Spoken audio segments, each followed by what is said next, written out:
Hey, ladies and gentlemen, welcome to the Vicki Chats podcast.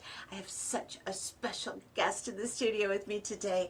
Ladies and gentlemen, today's guest is proof that music can be a dance party, a psychology lesson, a comedy show, and a philosophical debate. Yes. Oh my God, I love that. All at the same time. Eva Via is an Iowa farm girl turned world traveling musician whose sound blends jazz, progressive rock, Brazilian rhythms, storytelling, and a healthy dose of curiosity.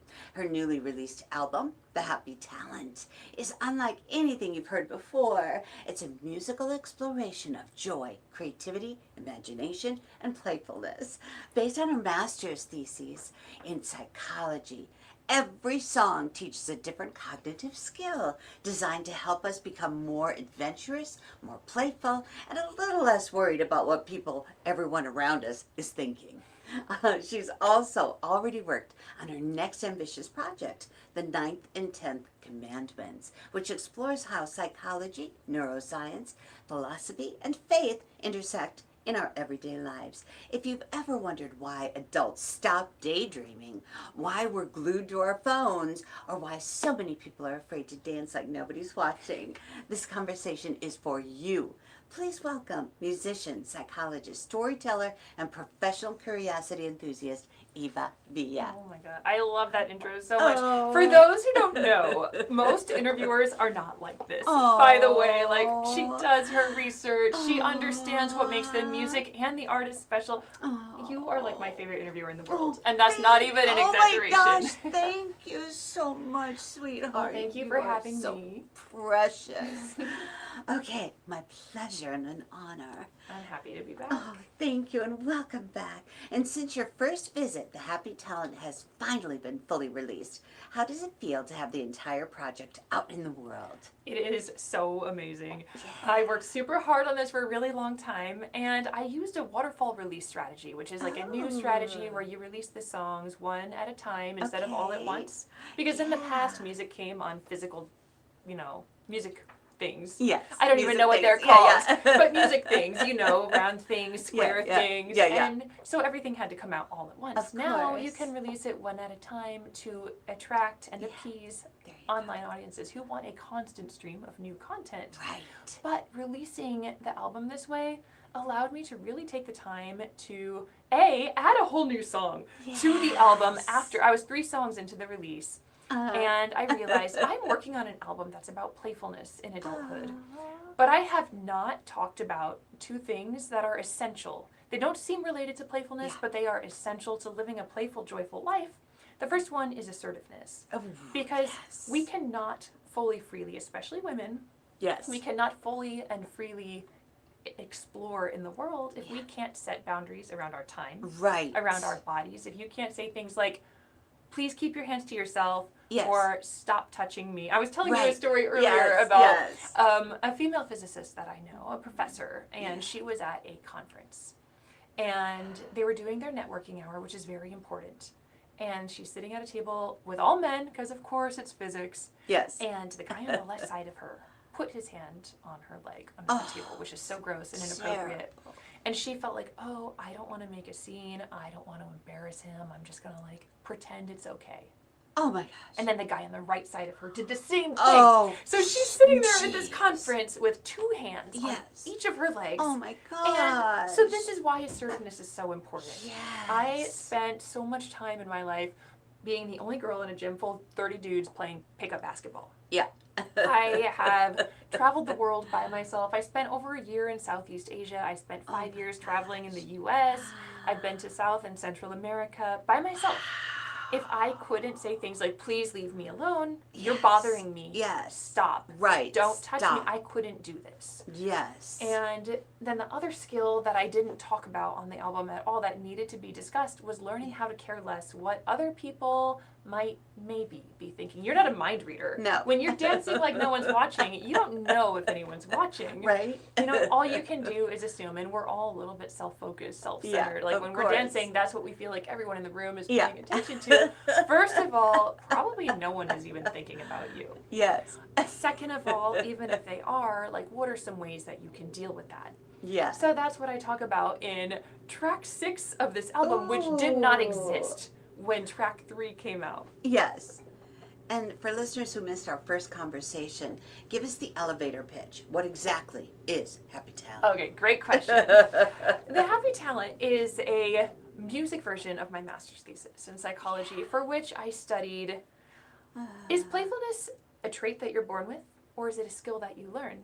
And if it is a skill, what happens to people who don't learn it? Right. So what my research found is, first of all, playfulness is like language. We are born with the ability to learn it, but we're not born with it. We develop it as we learn, as we grow, as we play. And what happens to people who don't learn it is every bad thing. Every bad thing I looked at is something that's more likely to happen to you if you can't make satisfactory use of your free time. You're more likely to have mental problems like depression, loneliness, anxiety, substance abuse, but you're also more likely to have physical problems like back pain, stomach pain, ulcers. All kinds of physical problems are connected with this feeling that everyone's having fun except for you. Yes. Oh my gosh. And most people don't write albums based on a psychology master's thesis. How did that idea go from academic paper to jazz rock record? Well, it's a pretty natural marriage for me of my greatest artistic passion and my greatest cognitive one, intellectual one. Yes. My earliest memories are musical. My mom playing the piano, my dad playing the guitar, and even just like going through their vinyl collection, which collectively they had the coolest vinyl collection. Crosby, Stills and Nash, the Eagles, Supertramp. Yes. Everything about these albums appealed to me. They smelled good. Yes. I liked the way they felt in my hands. I loved the album art. So for me, the master's thesis, music, marriage makes total sense. Yes. But what inspired me to do this album, it would go back to May 2025. I had just released a single called 3.5-inch Floppy. And everyone hears that, they assume that it's going to be, there's actually not a single, can I say dick on that? Yes, right? Yeah. There's actually not a single dick joke in the whole song, which surprised me because when I started writing, I was certain there would be at least one. Right. But this is a song that compares childhood, a cell phone free childhood, like the 3.5-inch floppy era, to the modern era. When I was in high school, which is after the 3.5-inch floppy era, by the way. We were well into the CD era by then. Yes. Children used their minds to think and solve problems and do homework. They read entire books for fun or for homework. They propelled their own skateboards and their own bikes with their own bodies. It wasn't all like electric scooters and everything then. And we talked to each other face to face. We made plans with our friends, and it was just magical. Yes. Like everything people love about Stranger Things was real then. And now you look at childhood, and it's very much like screen time, and more screen time. People become irritated and impatient in real conversation because they're not getting the constant dopamine hit. Right. They can't just focus on you and what you're saying and why it's interesting. They just, especially children, the younger you are, the more vulnerable you are to everything I'm saying, but no one is immune to it. No matter how sophisticated of a consumer you are, you still are becoming more irritable and more easily frustrated, more easily bored in a conversation with somebody that you love. Right. Especially like if you're an adult and you live out of town and you come visit your parents twice a year. They might only live 10 more years, which means you might only see your parents like 10 or 20 more times in your whole life. Exactly. And you're going to spend time like kind of listening and kind of looking at your phone. It's terrible. It's terrible. Oh my gosh, I love it. And the opening track, again, 3.5-inch floppy, tackles technology and passive entertainment. Are we losing something important as smartphones become our default source of stimulation? We definitely are. And I think a great way to like see what this looks like is to visit any high school or college campus right now. What you're going to see is film students who can't watch an entire film. They need that dopamine hit. They are so easily distracted. No. They're so easily bored. They are studying. Their parents are spending $60,000 a year for them to study film, and they can't even watch a movie.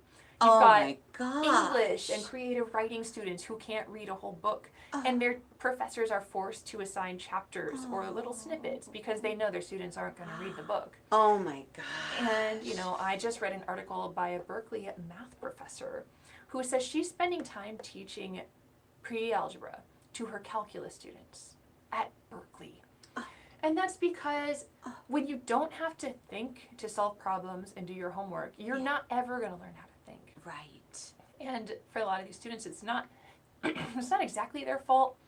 I read a story from a mom who had a kid who was given a Chromebook at school. Oh. And he took it home and he was like doing his homework, and unprompted, the little AI thingy came up and said, "Hi, Brandon, it looks like you're trying to do this math problem. Do you want me to help you?" Oh, come on. And, she was over there doing the dishes. She was like, "Mom, can I show you something? Look at this. What should I do?" So she took the computer to the school and she said, "Take the AI off the computer. I don't want it." And they said, "Oh, sorry, we can't do that. My gosh. We have a contract." Oh, whoa. Yeah. So even though we know this isn't the best thing for students, it's in the contract. We can't remove the AI. I can't believe that. it's That's horrible. frightening, honestly. Yeah, he didn't even have a chance to reason through it himself. Yeah. And so that's with the kids, they can't even do their homework without constant help. Yes.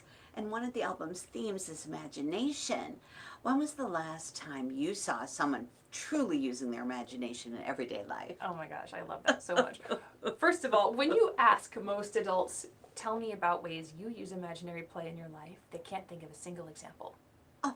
Usually the response I get is, "Oh, you mean like role play in the bedroom?" Oh, come on. Sure, but I was thinking more like in your everyday normal life. Right. So that is why remember Sturgis, they brought the Clydesdales, the Budweiser. Yes, So I loved it. I went to see them at every opportunity. They were beautiful and majestic and stunning and amazing. And I went to see them when they did their beer deliveries and when they had the stable viewings. Yes. And what I loved about the stable viewings is I stood there and watched grown adult after grown adult have full conversations with the ponies. Oh my gosh, I and love the it. Dalmatians. And I watched it and I was like, this is amazing. Oh, that's beautiful. Because part of the reason you don't see I get adults chills. engaging, oh, me Yeah, too. yeah, That's why I loved it so I love much. it. Is most adults are too inhibited. Yeah. They've got these walls up. They're worried about what people are going to course. think or acting like a grown up. But then you put a cute horse in front of them and all of a sudden oh, hi, what did you think about the beer deliveries? Yes, I thought so too. And I loved seeing that because it wasn't just one person. It was everybody. Nobody could stop themselves. Oh my gosh, I love it. So what happens psychologically when people never allow themselves to be bored? When you never allow yourself to be bored because you're constantly being passively entertained, you process things at a much shallower level. Oh. For me, a sign of a good movie is I didn't enjoy watching the movie, but I'm still thinking about the movie. For 90 minutes, I enjoyed the movie, but now it's been 3 days, and I keep thinking about it. I keep thinking about it. When I went to see Come From Away on Broadway, I couldn't, every free moment that I had when I was waiting for my coffee, waiting for my water to boil, waiting in line, I was thinking about that musical. Yeah. And so the processing, when you allow yourself just these moments of mental quiet where your mind can wander, you process things much more deeply. Oh, how And beautiful. I think that's part of the reason that film students don't enjoy movies the way that film students used to is, they watch the movie and that's it. Yeah. They're kind of checking their phone the whole time, and when they're done, they're back on their phone, they're back on their computer, they've got their AirPods in, they got their music going. Same with books, when you read a whole book versus a little chapter of a book, you force yourself to imagine, to think, to criticize, is this what I should have done? Do I trust this narrator? Can I take what they say? Right. So when you're constantly bombarded with entertainment and stimulation, you never deeply process, but you're also not processing your own emotions or evaluating your life and where you are, how you're feeling about your relationships. You're just kind of receiving your relationships, receiving your life instead of actively thinking about it and responding to those thoughts. Right. So tell me, if someone is listening who wants to rediscover daydreaming, what's a simple place to start? For what I would say for somebody who wants to start is find a quiet place and pick a simple, repetitive physical activity. Ooh. Perhaps walking or washing the dishes, something where you're not, like playing basketball. Yeah. Not a good time to daydream. Right. Which is great. That's something I love about basketball is the only thing you're thinking about is basketball. You are like so present in that moment. But if you want to daydream, pick a quiet time so you're not listening to music. You're not listening to podcasts. You're just thinking. And what I'll say about that is, for me, that is where some of my best songs and ideas come from. So I've got this song on the album. It's called Not So Pure Imagination. Ooh. This is the song that celebrates the magic of a daydream, and I wrote most of that song while daydreaming. Ooh. I had just gone to my first jazz jam, and jazz is very hard. It's not like a rock and roll or a blues jam. Right. And I was all nervous about it, but it went so well. And right before I got on stage, somebody handed me the chart for a jazz standard called Pure Imagination. Oh. And I played it, and it was super fun. And on the drive home that night, yes. I didn't have the music on. I didn't have a podcast going. I was just driving, and I thought, what about imagination that's not so pure? Right. And from there, like, by the time I got home, I had already written the chorus. I had already written the pre-chorus. All that was left was to finish the verses, which I did the next morning, and it became, honestly, one of my favorite songs ever. Like, not just of mine. Like, every time I listen to this song, I'm like, I love this so much. Oh, how And I beautiful. wrote it, which is the coolest that. feeling. And so you said that with the right man's mindset, a random Tuesday night can be more memorable than prom. So what's the secret? The secret to that, I would say two big things. Yeah. Number one, willingness. You have to be willing to do it. Like, oh, I have work tomorrow, or like, oh, I don't want to get up and put my shoes on and put the key in the ignition and turn on the car and back up. Like all of these little things are effort. It is easier to stay home and watch Netflix. Of course. So you have to be willing to actually get up. And I say that, and maybe you're laughing, but like, I mean it. I actually started designing a study, and I never got around to doing it, but I wanted to study what is the smallest possible barrier to having fun. Is it putting on your shoes? Are you less likely to have fun if you have to put on your shoes first? Oh, how interesting. Because people do have an instinct for idleness, and it makes sense from the evolutionary perspective. Ooh. If you're like a hunter-gatherer and you're not sure when you're going to have your next successful hunt, it does make sense to like conserve energy. Right. But it doesn't make survival us mode. happy. Yeah, it doesn't make us happy. So if you can just get yourself off the couch, just be willing to do that, even though like you don't even know if it's going to be fun. What if you don't like the music? So that's the other thing, is picking the activity wisely. I know that I love swing dancing. So if I find out there's going to be jazz, I go. I love it. And so like last Saturday this happened. Actually, I was at home. I was having dinner with my stepdad, and I saw on Facebook that Chris Murs over at UNI was playing jazz at Bar Winslow. Oh, and I don't know Chris, but sometimes I feel like I do. Because so many of the Cedar Valley's great musicians learned from him. So I hear the name all the time. I was like, oh my God, I love jazz. This guy's a local legend. I should go. Yeah. But it was like 8:45, 8:50, and the jazz ended at 9:30. So there was part of me that was like, well, if I leave now, I'll probably only get to hear like 25 minutes of music. But then it's like 25 minutes of great live music is a lot of minutes. I'm going. And it's important to remember too, when we were young, recess was 15 minutes long. And that was enough time to line up at the sound of the bell, walk down the hall in a single file line, go outside, pick captains, pick teams, and play a whole game of kickball. Ooh, yes. And it was thrilling and exhilarating, and it totally reset your minds, reset your focus. You go back into the classroom smelling like fresh air and ready to learn. And that is still true. Still true. It's absolutely still true. A study by Dr. Stuart Brown, who founded the National Institute for Play, found that even in adults, even just 15 minutes of play per day can give you better mental health, better physical health, better productivity at work, better problem-solving skills. Like, you'll be a better worker. So then you hear a lot of people say, oh, but I'm really busy and I don't have 15 minutes a day. Yes, you do. You definitely Yes, do. you It's just do. like when you had that 15-minute break, you didn't go outside and shoot hoops or say, hey, let's go throw this frisbee. You know, Right? you got out your phone, and you scrolled through your phone. And the thing about that is, you think it's like resting. Like, oh, I'm tired. I'm working so hard. My day was stressful and busy. So I just need to like sit back and relax. But actually, staring at your phone is so draining. Yes. Psychologically, it is so draining to sit down. Sitting, they say, is the new smoking. Oh. It's so unhealthy for you to be so so still. Your body needs to move. You need to get up and move. But also sitting there, like, texting with people and wondering what they might maybe be thinking because you can't see their face is exhausting. Watching other people have fun while you are just sitting in a chair is exhausting and draining and demoralizing. So you definitely have time. You just need to choose to use it. Like, hey, Vicki, let's have a 15-minute dance party. Or like, hey, friend, let's go play frisbee. Or let's jam. I play guitar, you play bass, let's jam. Just 15 minutes a day will change your life. Absolutely. And what's something you've done recently, Eva, that other people might consider embarrassing, but you thought was completely worth it?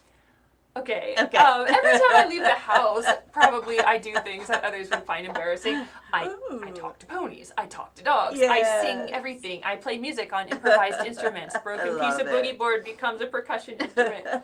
So there's that. But, you know, I would also say that this music is really important to me. I am not making it for myself because I love it. I am actually trying to change the world with this music. And as such, I have to promote it. A lot of musicians won't. They love their music, they care about their message, but they just are not willing to get out there and self-promote because they don't want to be cringe, they don't want people to judge them, etc.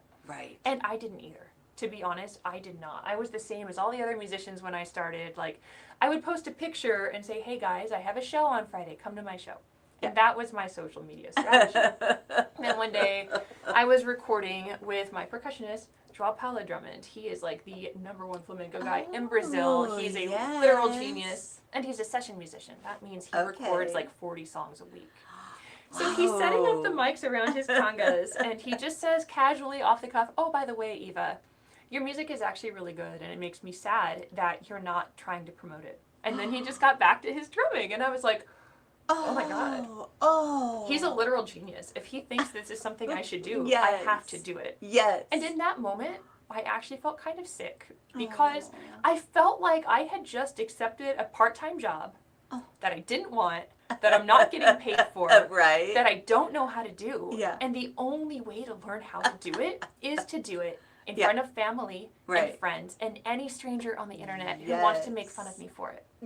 Exactly. I didn't want to do it, but I was like, but I care about this music, so I have to do it anyway. And I spent a lot of time figuring it out, and I'm getting better. I'm still not perfect. You're doing great. The result is, this month, 1.2 million people listen to more than 3 seconds of my music. Which, like, if you can get someone's attention for more than 3 seconds, that's a big deal. The month before that, I had 1.6 million people watching my videos, listening to my music, which is such a big deal. People are starting to, like, comment on my Instagram reels. They'll quote other songs in this song. So they're not just, like, mentioning something they saw in this reel. They're mentioning something I talked about in a reel that I posted 2 weeks ago. Which is, like, probably one of the hugest compliments as a musician when people start remembering your lyrics. And when they start saying things like, Eva, I just signed up. I have been terrified of dancing my whole life. And I just signed up for my first dance lesson because of you. Oh my gosh. Or when track 7, Everyday Raptures and Ecstasies, came out, one of the first pieces of feedback I got on that was, Eva, I spent more time outside in the week since this song came out than I did all of last year combined. Oh my gosh. Oh, so, high five, girl. High five. Yes. Such amazing feedback. I love it. And it wouldn't have happened if I weren't working so hard all the time. And the fact of the matter is, people are laughing at me. That's true. For all of the people who love me and support me, who want me to succeed, there are also lurkers who watch hatefully.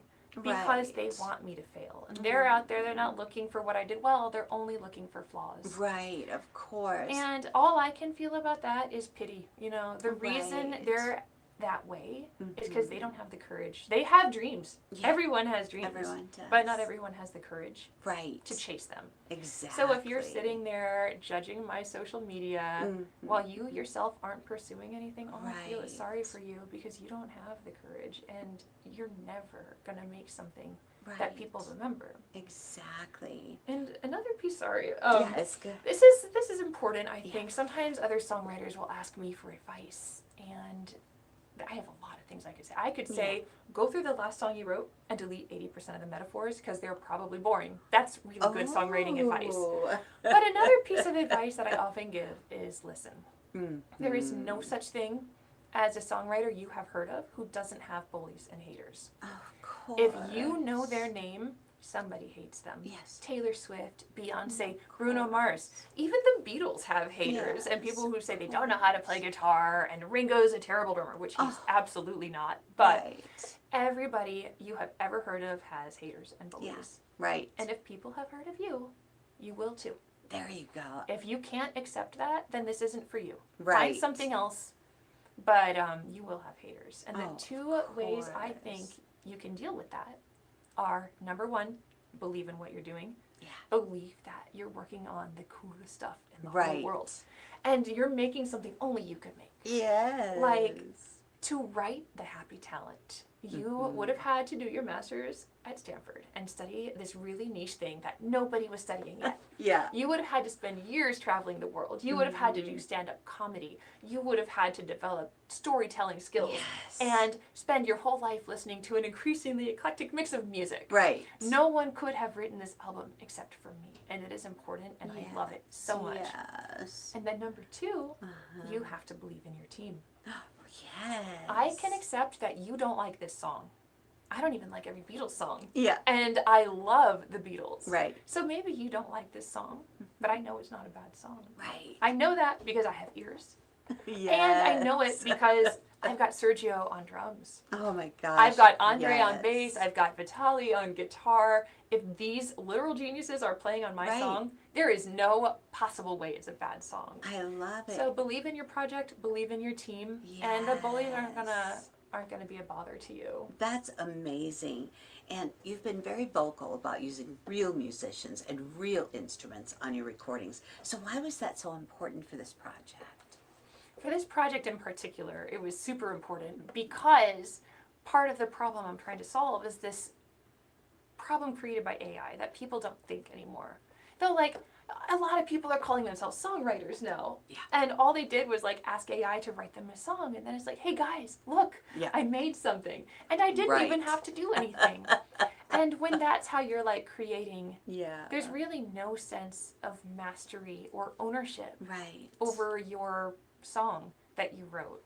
Right. And I was telling you earlier, when you look at the like sculptures of great Olympic athletes from ancient Greece, the one thing they all have in common is the striving on their faces. Yes. It is beautiful and it is human. We are meant to strive. But we live in a world where children don't want to learn how to play instruments because it's hard.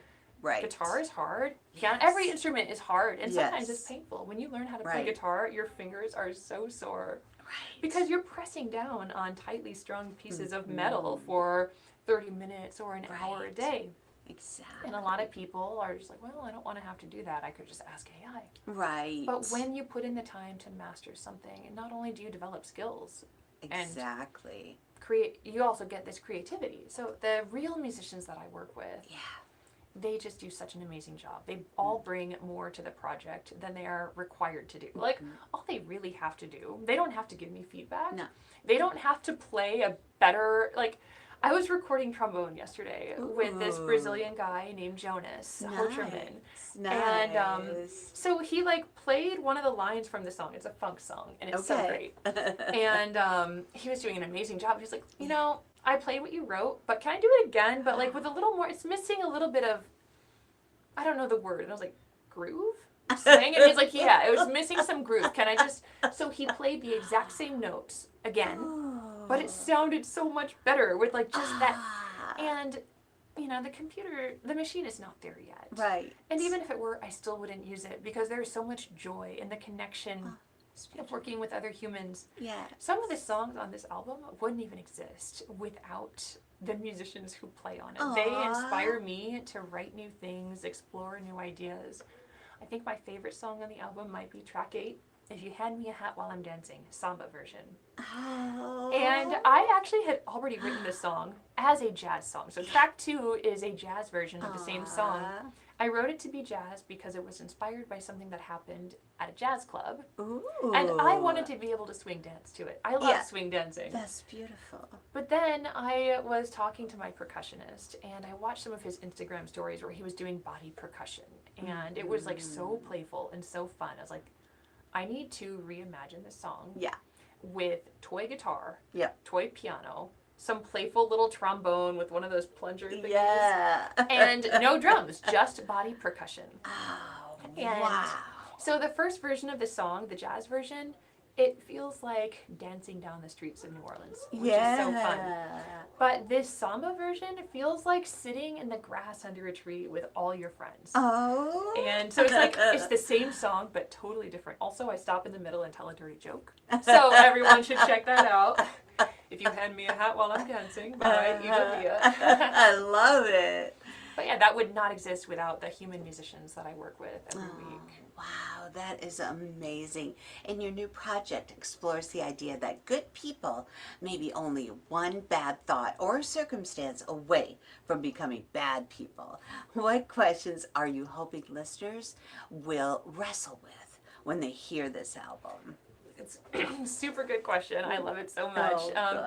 The 9th and 10th Commandments is the title of this new project. I'm releasing it again as a waterfall release, so it's coming out as singles, but ultimately it comes together into one story about two good people who kind of become bad people. And the reason it's called the 9th and 10th Commandments is not because it is explicitly Christian, but I do kind of present Jesus and a little bit of Buddha as the original neuroscientist. Wow. Because when you think about it, like if you walked into an evidence-based clinical psychology office today and asked for help, using the best evidence and brain images and everything that we've got now, they would basically tell you to do the same thing that Jesus said to do in the New Testament. I love that. He talks about prayer and letting go of problems and giving it to God, which is what a psychologist would call acceptance. You need to work on acceptance. And you need to like find ways to break out of a cycle of rumination. Right. And meditation, you know, like when you pray, it's kind of a form of like being present, being grateful. Gratitude is like a huge thing in psychology that, you know, what do you do when you pray? You thank the Lord. Yes, gratitude. Gratitude is so important. It's like not just spiritually important. It's like a really important cognitive skill. Beautiful. For feeling happy. Yes. And the 9th and 10th Commandments was inspired. So I went to Emmanuel, which became a CVS, which is now a parking lot, I think. It was a Lutheran school. And every year we would memorize the 10 Commandments. Ooh. And I always thought every year, it's so weird that there is one commandment about killing. You shouldn't do it. Right. There's one commandment about stealing. And there's one commandment about how you treat your parents. But there are 2 commandments. In the Lutheran faith. I didn't know this at the time, but apparently different denominations have different divisions of the commandments. But in the Lutheran tradition, the 9th and 10th Commandments are both about thinking. And I was like, that's weird. Like, why does what we think matter? They're both about coveting. Wow. So it didn't make sense. But the older I got and the more I thought about it, the more I realized all of these other commandments about the things that you do start with what you think. Oh my gosh. Why do we kill? Why do we steal? Why do we commit adultery? Right. It's because we had bad thoughts about things that weren't ours. And eventually we decided to take them. Oh my gosh. So right now, the 3rd track on that album, which I'm just finishing the mixing and mastering this week, is called 528. No one knows why. No one's correctly guessed it yet. But it's from Matthew 5:28, the Sermon on the Mount. Jesus says, when you look with lust upon a woman, you've already committed adultery with her in your heart. Yes. And neuroscientifically, that is true.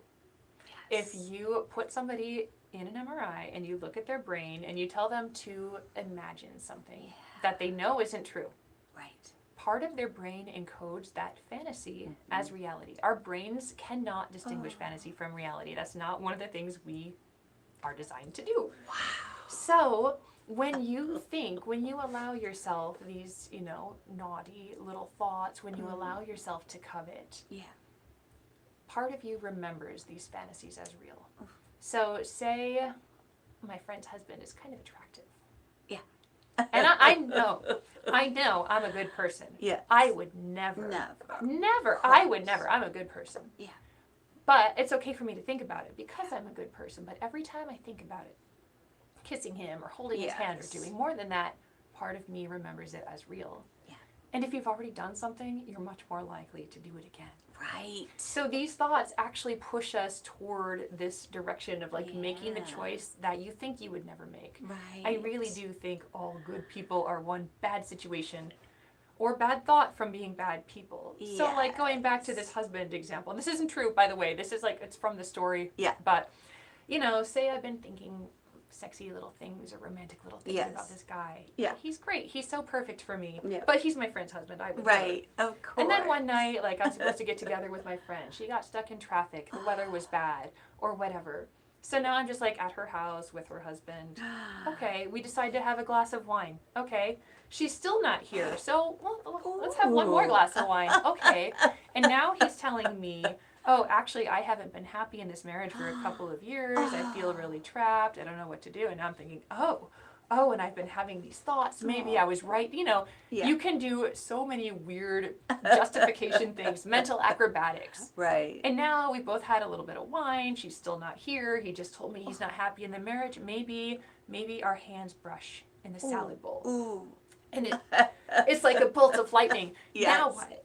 And it is hard. These feelings, they're hard to deal with. Exactly. But like there is a biblical teaching about what you should do. Well, first of all, the biblical teaching would be not to arrive in the situation. Right. But, you know, so are you still somebody who would never do that? Right. After all of these things kind of led you down this path. So that's what the album is about. And I'm not actually trying to get anyone to think a certain thing. I just want you to think. This is an album about thinking and thoughts. Right. My goal is to make you think about what you think. Yes. And I think we're all going to arrive at slightly different conclusions about what thoughts are acceptable. Right. Even what behaviors are acceptable. Like I explained this to somebody recently and he's like, oh, well, I think cheating is really natural. I don't think we're designed to be monogamous. No. And I disagree with that. Exactly. If you look at all of human history, the only places you see polygamy are cultures where there is such a wealth disparity that it makes sense for a woman to share a tenth of a man's wealth with 9 other wives than to be with a poor man. Right. But you don't see polygamy really in cultures of abundance. Wow, fascinating. Could I ask you to play a song for us? Yes. Ooh. I would love that. So I'm going to play track 1 from the Happy Talent. This is notable because I don't think I mentioned earlier, this was not supposed to be an album. It was going to be a single called 3.5-inch Floppy. But what I realized, I wrote the song. I released the single. I was invited to play it and some other songs at the Malibu Composers Breakfast Club, which is a huge honor. And afterwards, there was a little Q&A. And somebody in the audience asked, Eva, you've pointed out this problem with like the magic of smartphone-free childhoods and the disappearance of play in adults. But now what? And that was when I realized, whoa, I just did something I always tell myself I don't do. Yeah. Which is, I pointed out a problem without proposing a solution. Right. So the single became an album. Ooh. So this is interesting because this is the only song on the whole album that's written in a minor key. And it is not about a skill, it is about a problem. So first, oh my god, I keep hitting this. Do you mind if I slide? Please All right. do. Please do. So this is 3.5-inch Floppy. There you go. Yeah. When life was lived in person instead of on our phones, when we thought that we knew everything, but all was still unknown. I'd write groundbreaking lab reports about P-Club transformations, DBQs on physiocracy, as I read the wealth of nations. A labeled diagram I made, a plant gamete sites, and insights no one's had before about Gatsby's dark green light.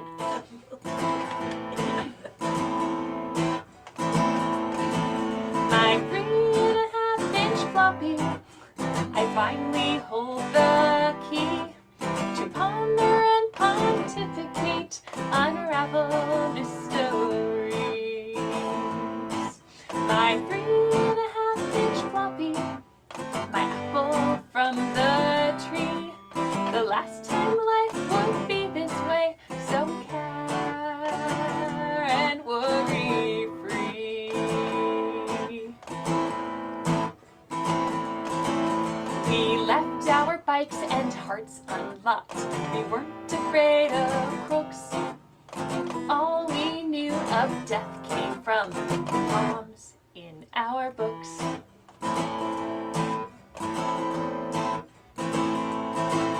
We never killed a mockingbird. We were children flying high. When a body catch a body, walking through the rye.